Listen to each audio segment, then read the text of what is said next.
Zer moduz etxe berrian? Lasai egongo zara, ezta? Inork molestatu gabe. Bai. Beno, ez beti. Atzo izeba Klararen ustekabeko bisita izan nuen. Ez zinegon, bere ilobatxoa gabe. Hobeto esan da, ez zinegon, bere ilobatxoaren etxea ikusi gabe. Hori.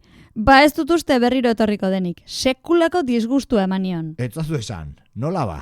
Pauso kontatuko dizut. Bakarrik bizitzera ninduala esan nionean, izeba Klarak gau mairako lanpara bat oparitu zidan. Imaginatuko duzu nolakoa.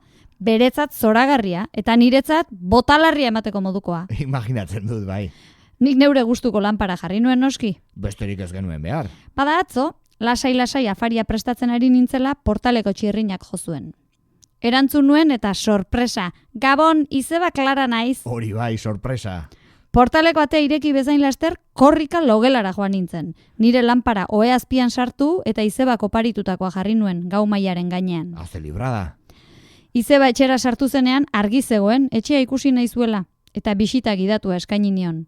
Logelara iritsi ginenean, argia piztu nuen eta txak, ohe azpian eguzkia atera zen. Zenbat argi egiten zuen nire lanparatxo txikiak. Ikusteko izango zen izeba Klararen aurpegia.